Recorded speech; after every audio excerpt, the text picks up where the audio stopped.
Sesaat lagi Anda akan menyaksikan spesial segmen di Indonesia Aja. In association with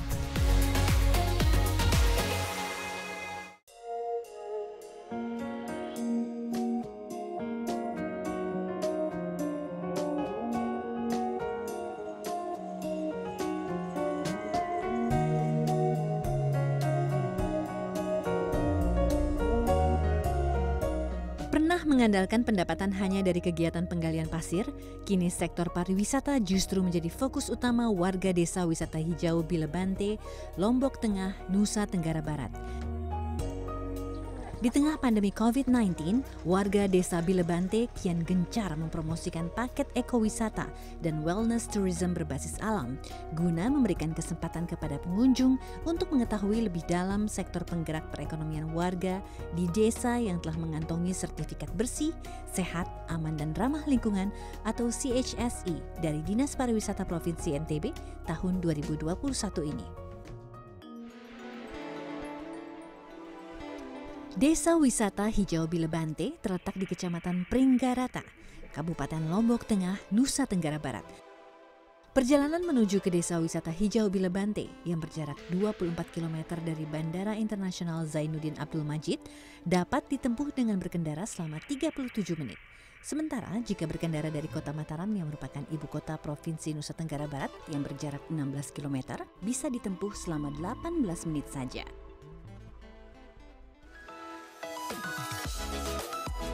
Bersepeda menjadi pilihan saya untuk berpindah dari satu destinasi ke destinasi lain yang ditawarkan di desa yang telah dinobatkan sebagai desa wisata berkelanjutan oleh Kementerian Pariwisata dan Ekonomi Kreatif ini. Keberadaan Pura Lingsar Kelot yang dibangun pada tahun 1711 silam, serta rumah-rumah bernuansa adat Bali ini melengkapi ragam destinasi yang ditawarkan di sini.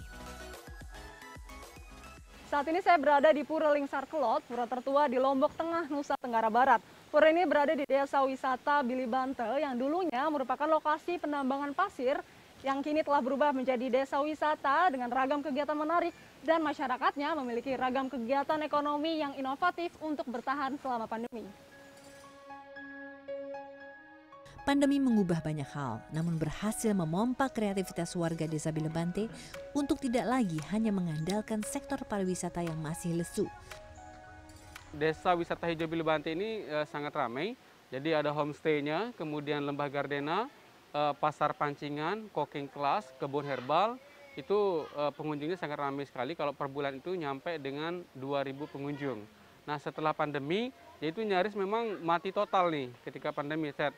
Tapi di bulan Juni-Juli ketika beberapa bulan pandemi kami berinovasi, salah satunya dengan membuat ini jamu herbal. Salah satunya yang paling dikenal adalah lemon grass tea.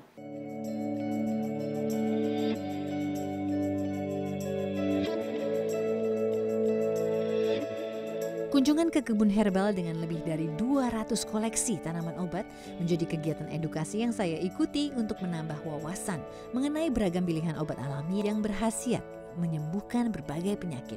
Saya juga diajarkan cara membuat lemongrass tea berbahan dasar tanaman serai yang dicampur dengan jahe, secang, kunyit, gula pasir, dan gula aren.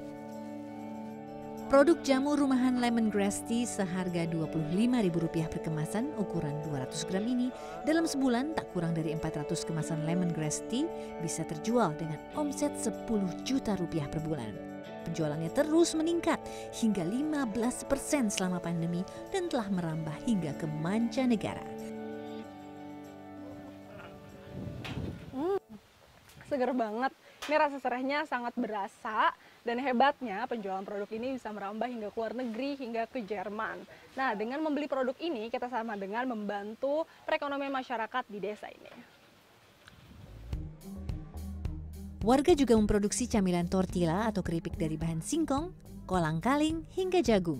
Pembuatannya juga bisa memakan waktu seharian mulai dari merebus, menggiling hingga menjemur dan menggoreng. Dari penjualan tortilla seharga Rp25.000 per stoples, bisa diperoleh hasil 24 juta rupiah per bulannya. Ya, penjualan tortilla pun tak hanya di sekitar Lombok, namun telah merambah luar daerah Lombok secara langsung maupun daring. Penjualan secara daring membantu memperluas jangkauan pemasaran.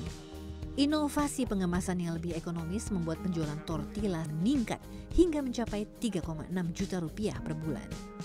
Ayo beli kreatif lokal. Selain bangga buatan Indonesia, Anda juga berkontribusi membantu ekonomi masyarakat. Di tengah pandemik itu saya coba berinovasi berkali-kali, akhirnya menemukan komposisi yang pas, jadi membuat lemongrass tea instan. Yang kedua adalah keripik kolang-kaling ya, karena banyaknya sumber bahan baku, terus murahnya singkong.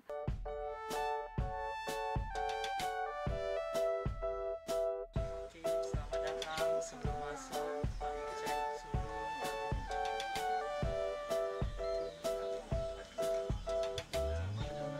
Terdapat sekitar 20 homestay yang disediakan di rumah-rumah warga dengan harga bervariasi, mulai dari Rp175.000 hingga Rp225.000 per malamnya.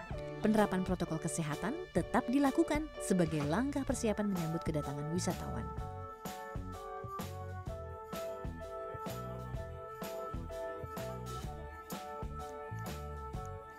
Persiapan untuk menerima kunjungan wisatawan terus dilakukan kelompok kesenian di Desa Bilebante. Lihat saja bagaimana para penari ini terus melatih gerakan tarian Puspanjali mereka. Agar nantinya saat pertunjukan untuk menyambut kedatangan tamu kembali digelar, mereka tetap bisa menampilkan tarian yang memukau. Begitu pula dengan para pemusik balai ganjur yang kerap tampil di hadapan para wisatawan saat berkunjung ke Desa Wisata Hijau Bilebante. Saya beruntung bisa menyaksikan kegiatan mereka ini. Terasa seperti pertunjukan sesungguhnya.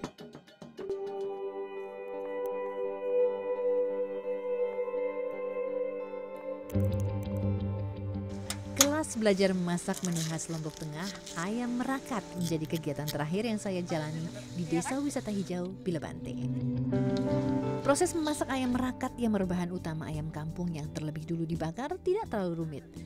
Menu ini ternyata punya makna spesial dalam adat warga Lombok Tengah karena merupakan sajian khusus untuk jamuan kedatangan pengantin.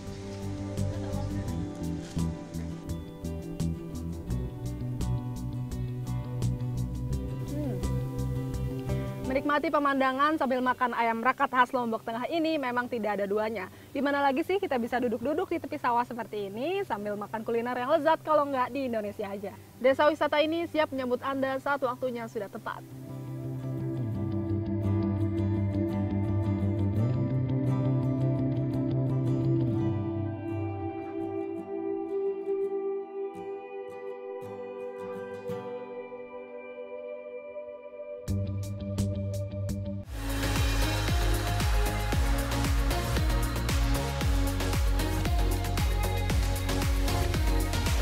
Terima kasih Anda telah menyaksikan spesial segmen di Indonesia Aja.